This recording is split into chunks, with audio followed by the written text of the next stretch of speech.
Onde está a cultura? A cultura está em todos os cantos do Brasil.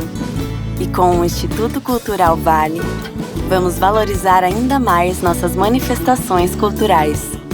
Ao todo, são mais de 200 projetos criados, apoiados ou patrocinados em mais de 160 municípios. Onde tem cultura, a Vale está. Apoiando e valorizando nossa cultura, crescemos e evoluímos juntos.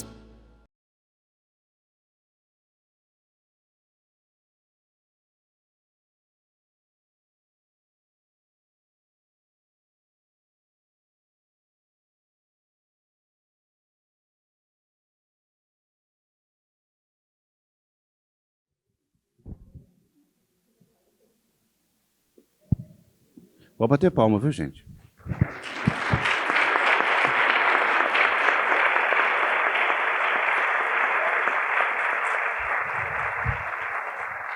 Muito boa noite. Meu nome é Afonso Borges, eu faço o projeto Sempre um Papo há tanto tempo que eu nem lembro mais, viu? Aqui neste auditório, então, já há 35 anos. O Beto... Está baixo o telefone, o microfone? O moço vai acertando ele aos poucos. O projeto Sempre um Papo é patrocinado aqui pela CEMIG já há 36 anos, via Lei Federal de Incentivo à Cultura. Está melhorando? Beleza. Eu agradeço, em especial, o meu amigo Cláudio Bianchini, amigo de 35 anos já, né, Bianchini? Superintendente de comunicação aqui da CEMIG. Muito obrigado por dar sequência, né, a essa parceria que já vem de tantos anos nesse auditório. Já estiveram tantas e tantas pessoas, né, de Betinho, a Leonardo Boff, a Jô Soares, Fernanda Montenegro e tantas outras. Então, estar aqui, para mim, é muito importante, viu? Muito obrigado ao pessoal da CEMIG, aos técnicos. O projeto continua até o final do ano nesse modelo virtual e presencial. Alguns dos eventos continuam sendo virtuais e outros presenciais. Já no dia, posso anunciar aqui, para o dia 8 de setembro, a gente vai transferir os eventos lá para o Memorial Vale, com a presença da Lilia Schwartz, lançando o livro O Sequestro da Independência. Depois do dia 9, a gente comemora aqui nesse espaço os 70 anos do Dr. Celso Adolfo. Celso está aí? Ele fugiu, tadinho. Os 70 anos do Celso Adolfo, ele mente que tem 70, ele diz que tem 70, mas eu acho que não passou de 50, o cara é carregado no formol. Então, quando ele chegar aí, a gente dá um abraço nele. E hoje, não sei se vocês estão sabendo, amanhã o Beto faz aniversário. Então no final... Afonso, nós vamos fazer aquela... Né, Sueli? Hein, Breno? Vamos fazer a maldade básica de cantar parabéns no final. Ele vai odiar, mas vai ficar feliz, beleza? com exceção, Afonso, com exceção do senador Randolfo, todo mundo faz aniversário um dia. Mas ele não, ele parou aos 18 anos e não muda de cara. Gente, a proposta é a seguinte, o Beto vai fazer uma apresentação dos 3 livros em separado, que ele está conversando agora, e logo depois a gente volta para os autógrafos, que o Beto adora dar autógrafos, todo mundo sabe disso, né? Tá bom? Boa noite, Beto, obrigado. Você Bem, boa noite. Tem que dizer, foi o primeiro convidado da história do Sempre um Papo, hein? A história dos 35 anos atrás, eu tive a honra de ser o primeiro no Sempre um Papo, e a gente está aqui de novo. Agradeço ao Afonso, à equipe do Sempre um Papo, pela carinhosa acolhida. Eles sempre cuidam muito de todos os detalhes da vinda da gente, da noite de autógrafo, da hospedagem, tudo direitinho. Agradeço o pessoal da CEMIG aí que está trabalhando para este evento e agradeço especialmente a vocês que vieram aqui essa noite, apesar das dificuldades do trânsito, por razões que todos sabem,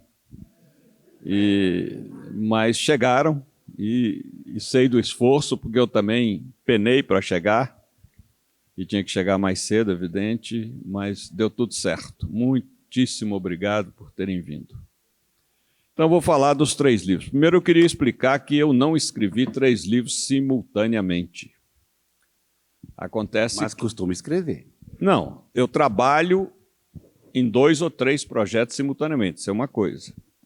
Mas eu terminei esses livros em períodos diferentes, com exceção O mais recente foi O Tom Vermelho do Verde.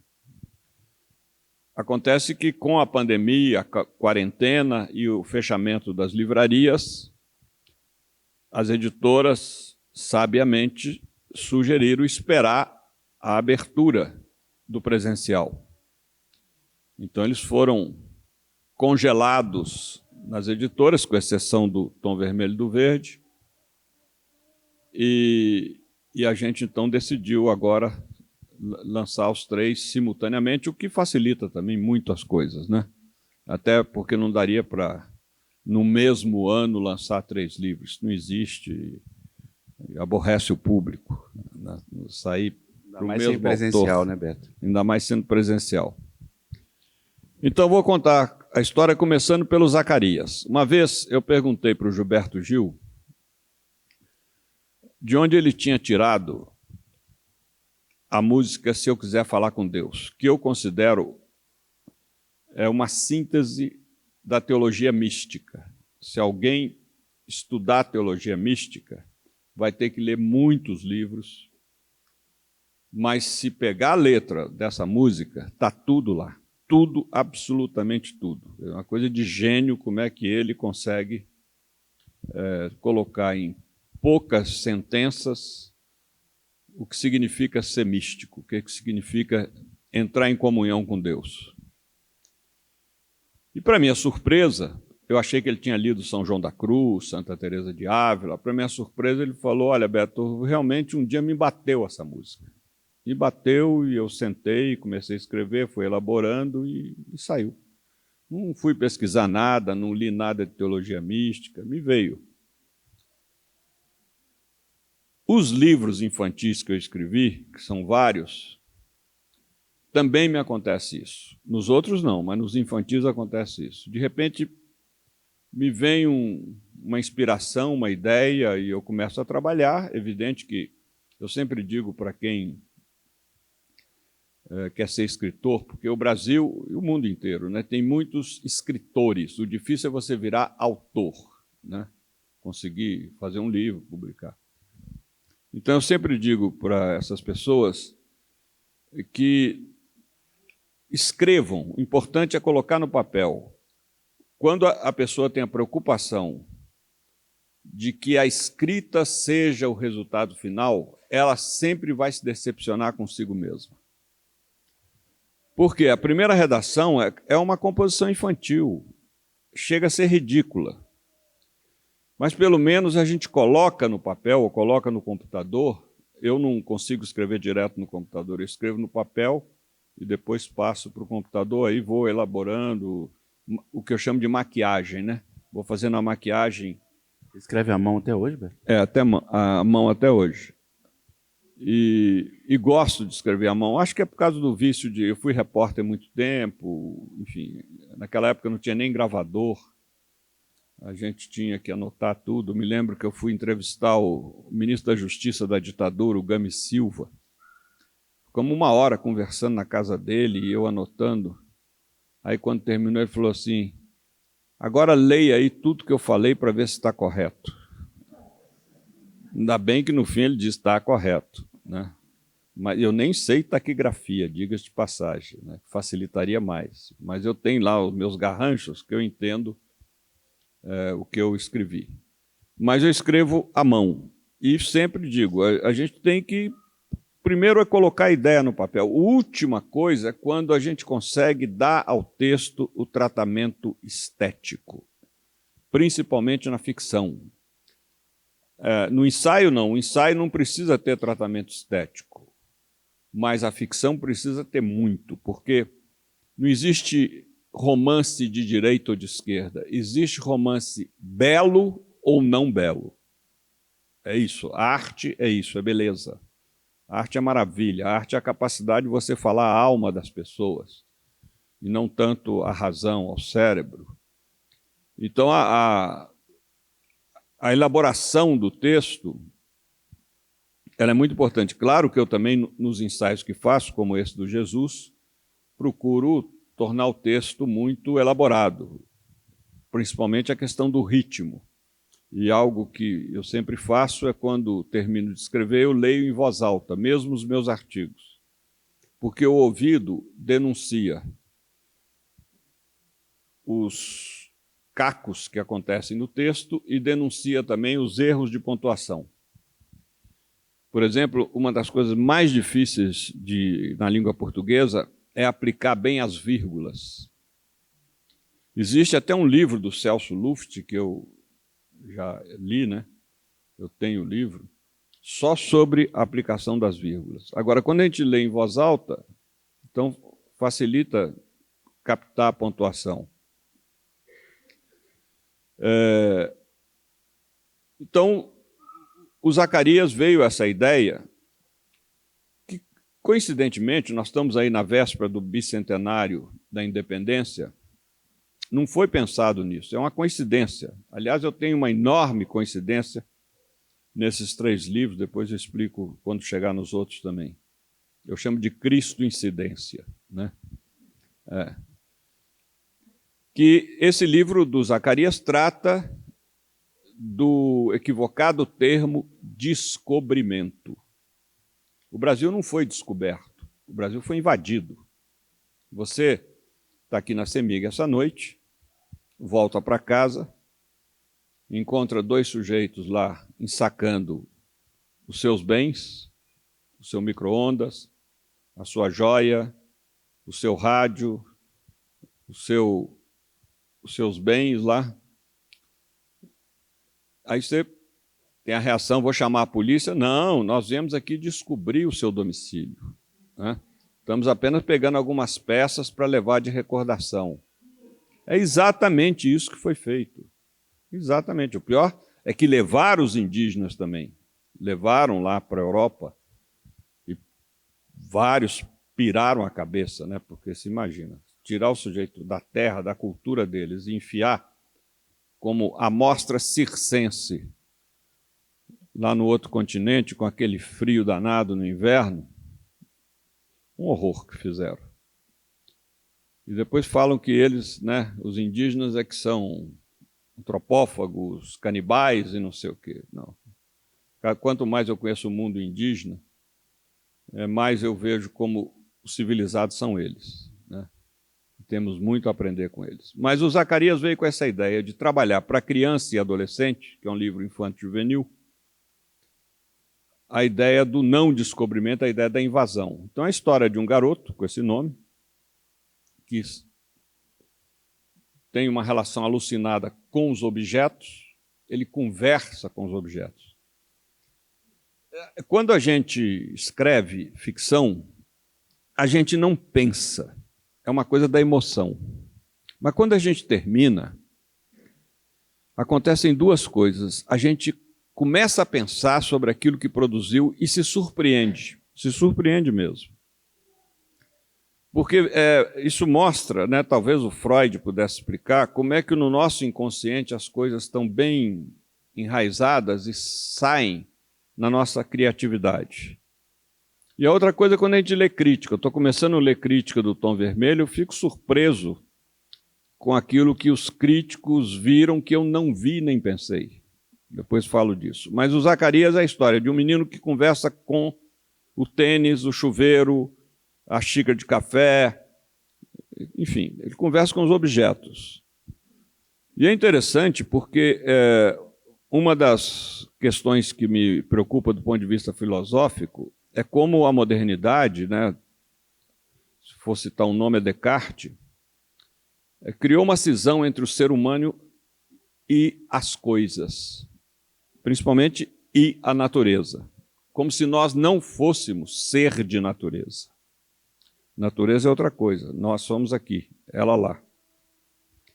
Quando nós somos seres de natureza, nós somos resultado da natureza, nós somos resultado da evolução do universo, que já tem 7 bilhões de anos.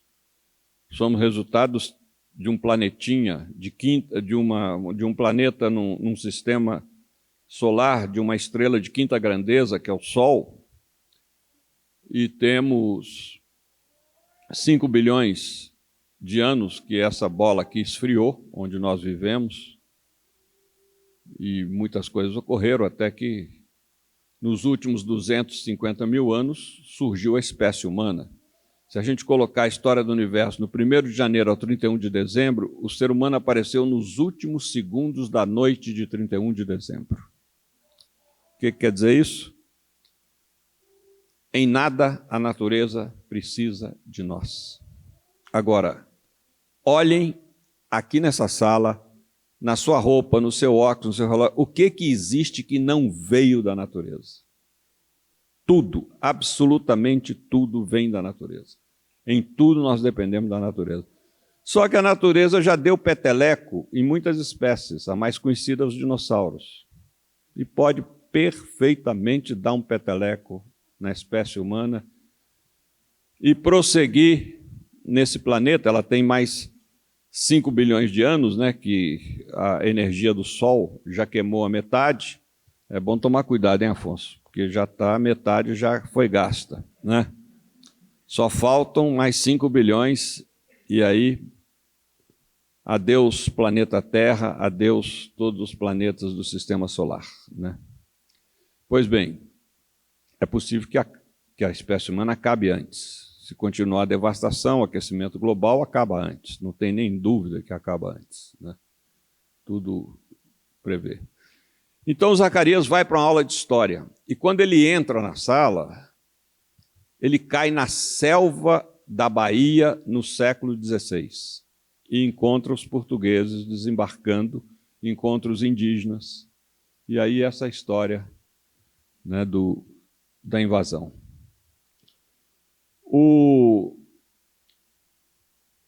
O Jesus militante, eu já tenho vários livros sobre Jesus, né? Eu sou, em matéria de fé, dostoiévskiano, que o Dostoiévski dizia: ainda que me provarem que Jesus não estava com a verdade, eu ficarei com Jesus, né? Eu sou assim também. Eu acho que Jesus é o paradigma do que é ser o ser humano, do que é que se propõe para a sociedade, etc.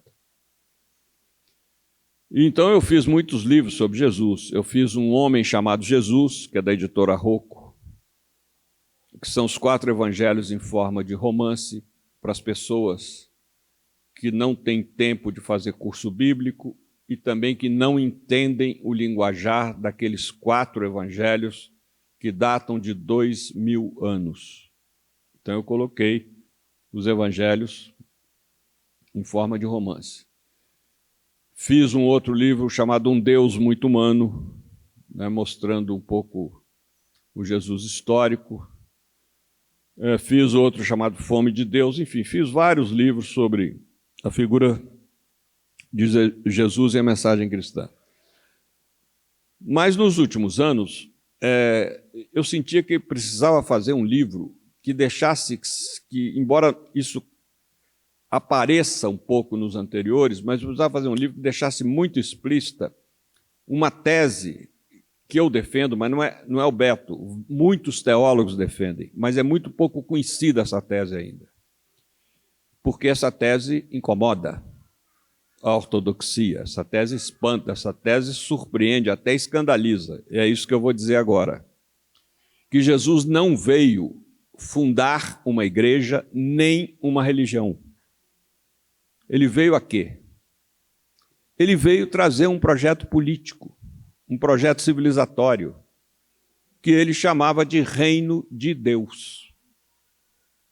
É isso que Jesus veio trazer. Não passou pela cabeça dele, vou fundar uma religião, fundar uma igreja. Nunca passou isso pela cabeça de Jesus. Ele fundou um movimento para poder criar esse projeto político. A igreja colocou o reino de Deus no céu, na cabeça de Jesus, lá na frente.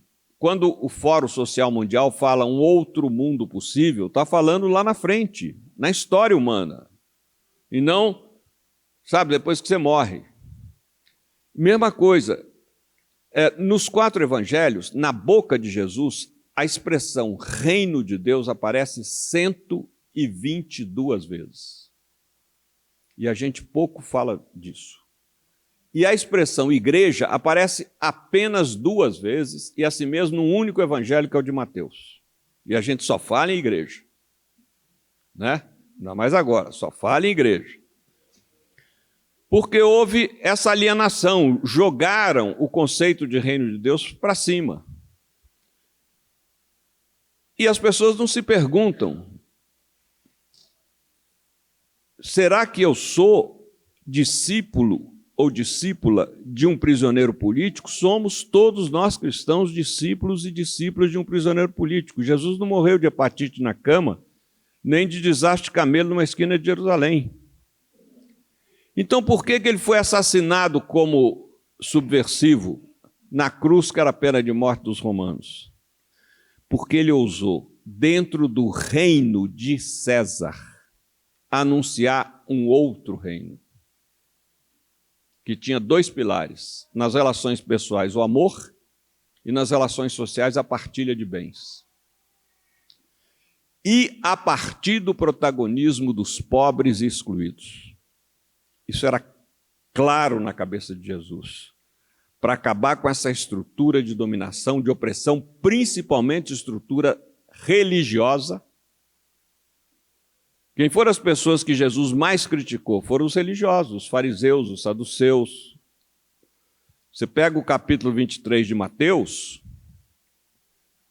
é um libelo assim, acusatório fortíssimo contra o fundamentalismo religioso na sua época, com várias expressões pejorativas. Jesus chama essa gente de raça de víboras, guias cegos, sepulcro caiado e outros nomes que, por pudor, possivelmente o evangelista não quis registrar, né? O que mostra que xingar algumas pessoas faz bem para desopilar o fígado e não guardar no coração, né? É bom soltar as cobras de vez em quando, do que ficar curtindo no coração. Então, como é que eu conseguiria fundamentar bem essa postura de que Jesus veio trazer um novo projeto civilizatório? Até porque na época de Jesus não havia separação entre religião e política. Quem tinha o poder político tinha o poder religioso, quem tinha o poder religioso tinha o poder político. Então não dá para dizer, não, Jesus não se meteu em política. Como?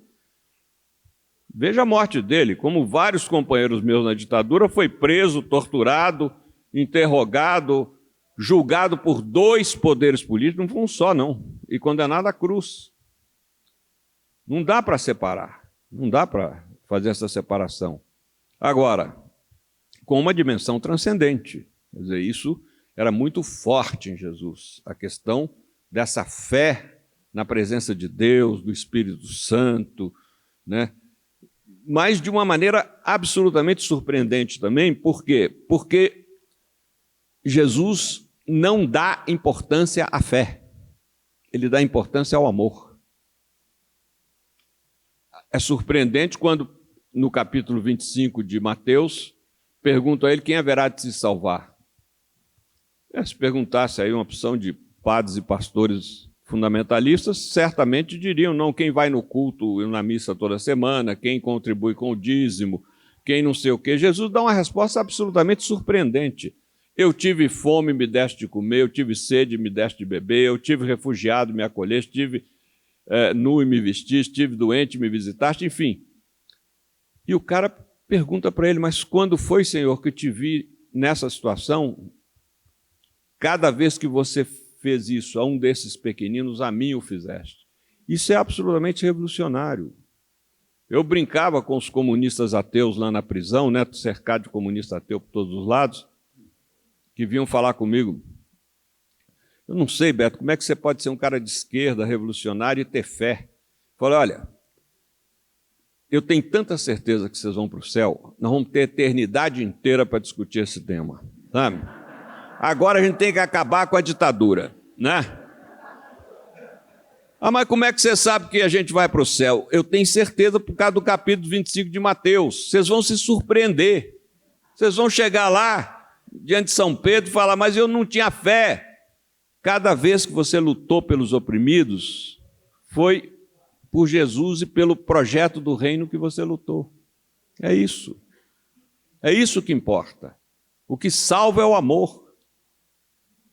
E a fé, os teólogos mais eminentes, como o meu confrade Tomás de Aquino, diz que a fé não é um dom universal.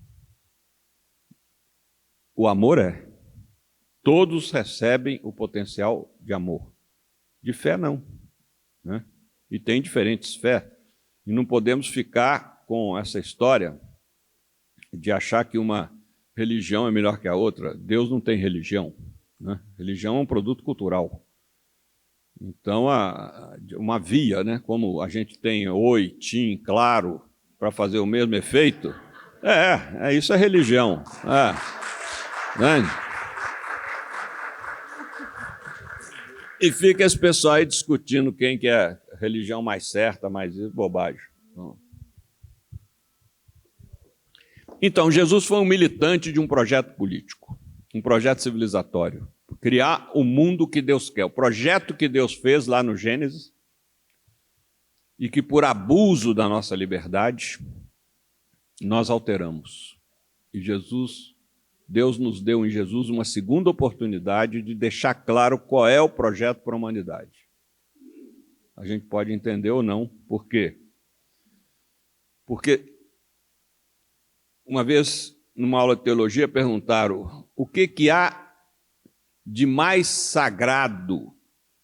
Aí os alunos responderam, o mais sagrado é Deus. E o que há de mais sagrado para Deus? Aí ficaram refletindo e responderam também, é Deus. Aí o professor falou, mas Deus não é narcisista. Deus não fica se olhando no espelho. O que há de mais sagrado para Deus é a sua criação.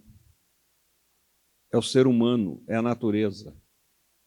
Isso é o que há de mais sagrado para Deus. Então, portanto, é o que deve para nós ser aquilo que é mais sagrado e pelo qual nós devemos lutar e preservar. Então, esse é o projeto do Jesus militante. Agora, o tom vermelho do verde. Primeiro, eu queria agradecer a presença aqui da Célia Chapriacá. Onde é que ela está? Levanta o braço aí. Indígena, já foi embora?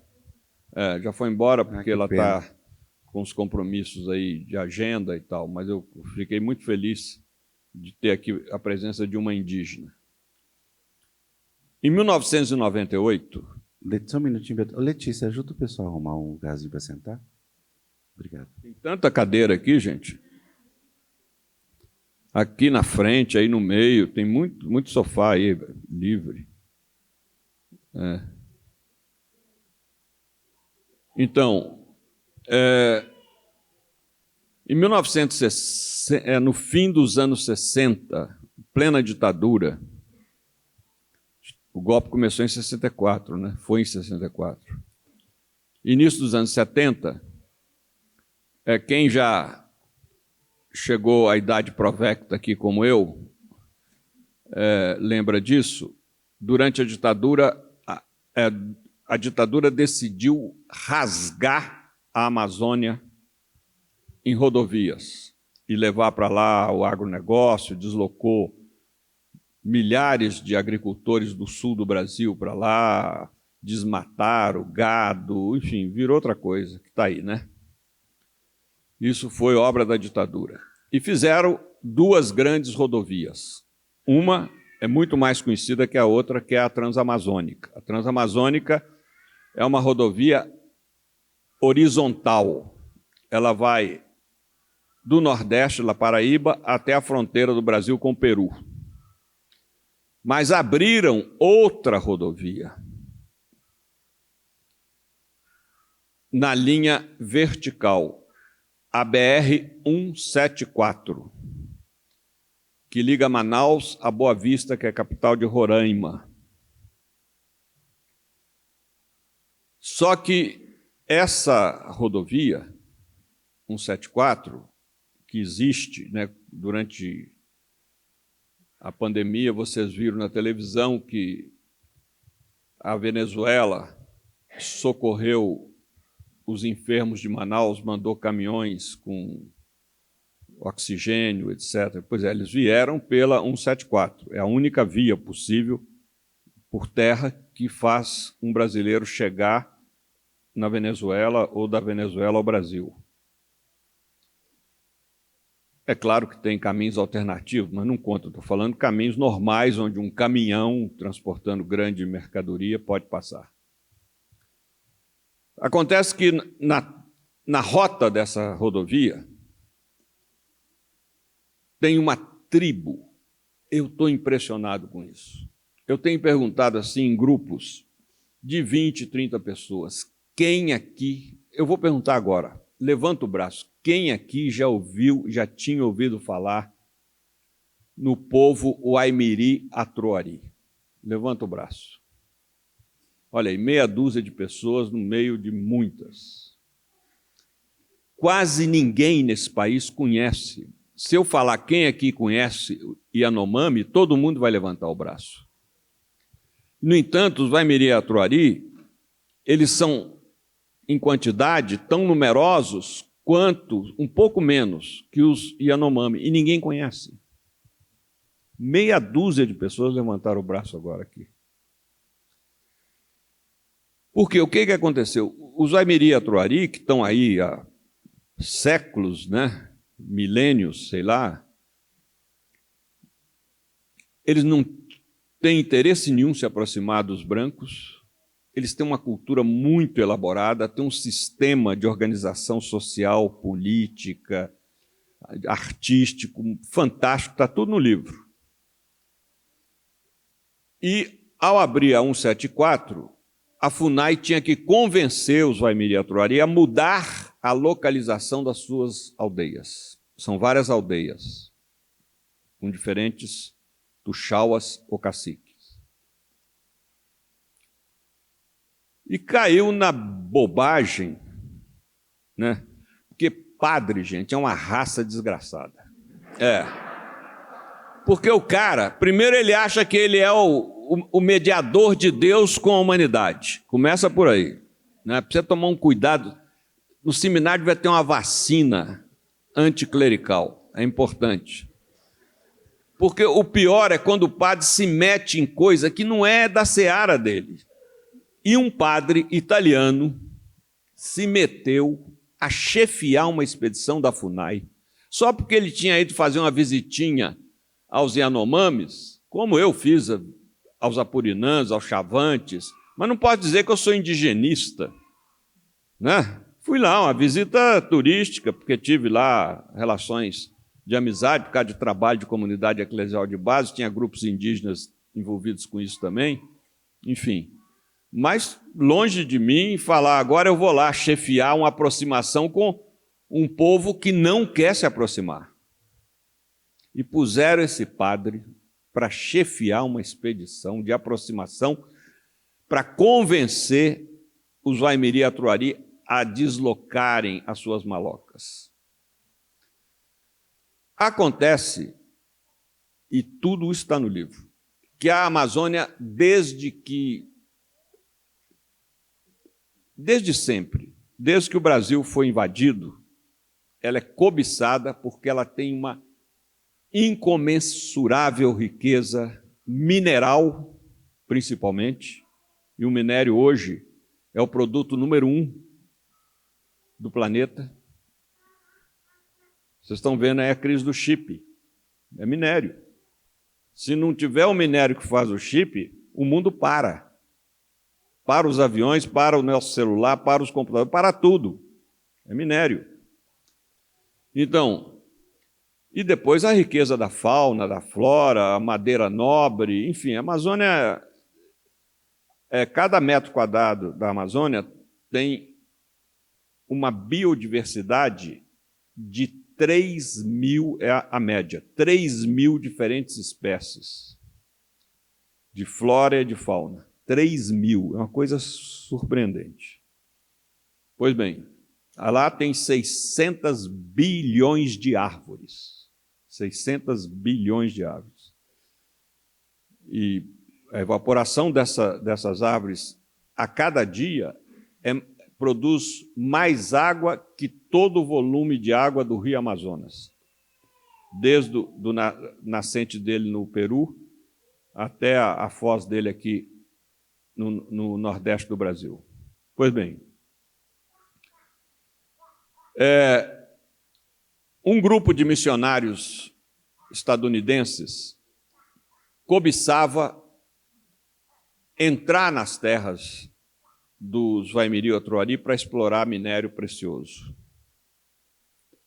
E aí eles armaram uma cilada, porque eles queriam ser escolhidos pela FUNAI para ser os pacificadores, né? Olha o termo, pacificadores, dos selvagens. Aliás, eu não admito essa expressão capitalismo selvagem, porque o selvagem não tem nada a ver com o capitalismo, que são os habitantes da selva.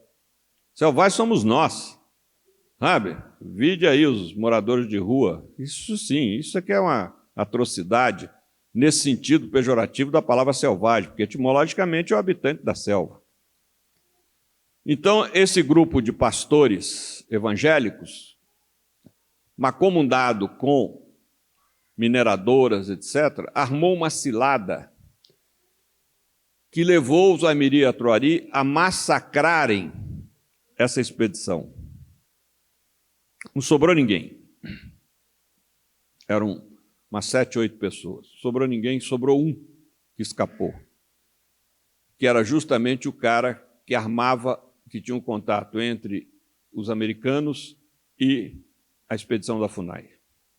Em outras palavras, ele era um dedo duro, funcionário do SNI, Serviço Nacional de Informações, dentro da expedição, para informar aqueles americanos que estavam interessados nesse massacre. Eles queimaram uma maloca Waimiri-Otroari, os americanos queimaram, de maneira que a culpa recaísse sobre a expedição chefiada pelo padre. Daí a reação que terminou no massacre. E um padre, colega daquele que morreu no massacre, escreveu um livro com esse título, Massacre, que eu li em 1998. Os fatos ocorreram entre fim dos anos 60 e início dos anos 70. E eu li esse livro em 98. E quando a gente lê, comigo acontece, outros escritores também, eu fico grávido, eu não encontro outra palavra melhor, grávido do tema. E às vezes não trabalho no tema, então passam-se anos, mas aquilo fica dentro da gente.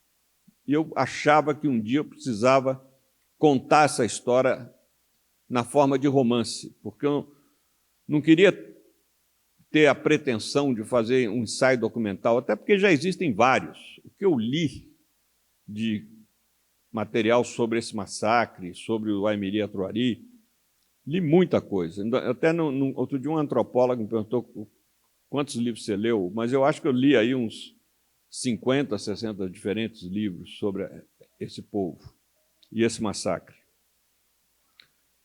Aí, há 5 anos atrás, eu resolvi assumir essa empreitada. Então, comecei a trabalhar nessa história. Como eu sou um mineiro desconfiado de mim mesmo, eu fiz isso com outros livros. Quando eu achei que estava mais ou menos terminado o texto, eu mandei para vários indigenistas, cujos nomes estão no fim do livro como agradecimento. Gente de muita qualidade, gente de muita qualificação, que leram, os originais tiveram essa gentileza de ler, fizeram muitas críticas, muitas sugestões, muitas observações de mudança, etc. E eu acolhi tudo isso, fui trabalhando, e tive a sorte de ser amigo, até hoje ele está com 86 anos, da pessoa a quem eu dedico o livro, que é o Egídio Chouad, e a Doroti, mulher dele, que já faleceu. Eu sou amigo do Egídio até hoje, e ninguém conviveu mais de perto nesse país com os Waimiri-Otroari do que o Egídio e a Doroti. Por quê? Porque foram eles que transformaram o alfabeto o alfabeto não, o idioma Waimiri Atuari, que chama Quindiara, em letramento. Não havia, eles não tinham letramento, eles não tinham como escrever o próprio idioma, como ler o próprio idioma. E esse casal fez um trabalho que está descrito no livro também, fantástico, a pedidos do Waimiri Atuari, que queriam ter o seu idioma letrado, lexicografado. Então, esse casal, e o Egídio foi quem mais me ajudou na elaboração desse romance. Só que esse romance, teve gente que já me perguntou, é verdade, parece incrível, você escreveu isso no último mês? Porque de uma atualidade, principalmente por causa da morte, né, do assassinato do Bruno Pereira e do Dom Philips, dá impressão mesmo, quem lê esse romance, dá a impressão que depois disso eu fiquei impactado e resolvi escrever isso. Não, eu trabalhei 5 anos. O que a gente lamenta é que esse massacre sobre a Amazônia em geral continua desde que os portugueses chegaram aqui. Diminui num governo, menos no outro, mais no outro, mas sempre, né? Essa ideia de que eles não valem nada, eles são ignorantes, sabe, que é um desperdício, aquele monte de terra nas mãos dele, quer dizer, as pessoas não entendem a importância do povo indígena na preservação da floresta, na preservação do equilíbrio ambiental, a cultura elaborada, sofisticada que eles têm de comunhão com a natureza que nós não temos, essa empatia, tanto que a relação deles com a terra é uma relação de filho com a mãe. Não dá para você deslocar um povo para outra terra, porque é aquela terra onde estão enterrados seus ancestrais, ali é que está a raiz deles, enfim. Isso é outro mundo mesmo. Então, eu estou muito satisfeito com o trabalho, né, com esse romance. Ele é muito impactante porque a linguagem é ficcional, mas tem muitos personagens reais, né? O Costa e Silva aparece aí, o general Lira Tavares aparece aí, quem mais? O Getúlio Vargas aparece, enfim, tem muitos personagens históricos que estão, figuras da FUNAI que foram assassinadas e que eram figuras muito positivas, indigenistas que foram assassinados por essa trama do... Agora, o que é mais impressionante é o que a ditadura fez no Waimiri Atuari. Matou mais de 2.000 com napalm, arsênico, metralhadora, incêndio, mais de 2.000. Assim, a família inteira, idosos, crianças, na maloca, eles vão lá e põem fogo na maloca e ficam metralhando por fora. Uma coisa para abrir a rodovia 174. A ferro e fogo ela foi aberta, assim. E os documentos que falam da ditadura falam do sindicato, falam da UNE, falam dos grupos de esquerda, mas pouco falam das principais vítimas da ditadura do ponto de vista numérico, que foram os povos indígenas. Então, esse é o objetivo desse título, né? O tom vermelho, que é o sangue do verde, né? Que é o verde da Amazônia. É isso aí, Afonso. Hora de...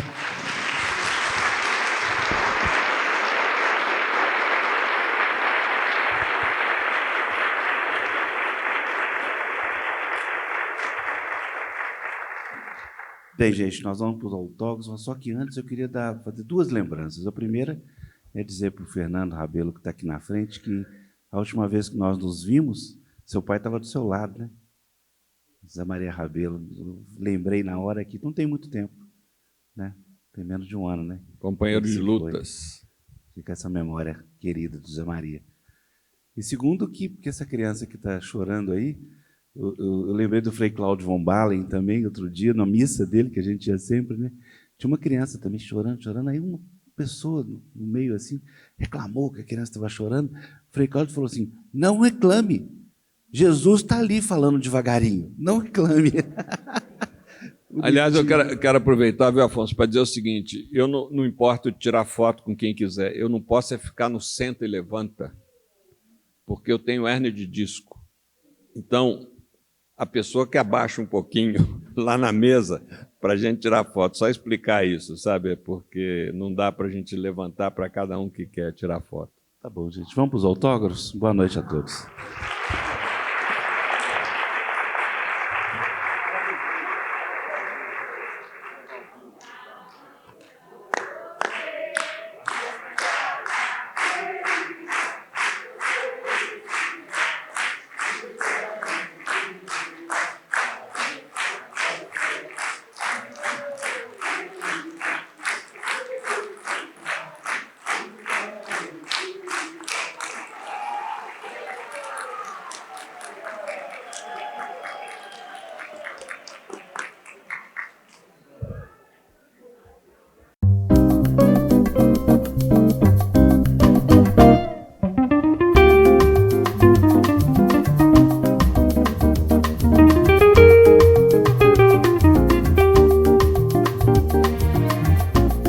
Música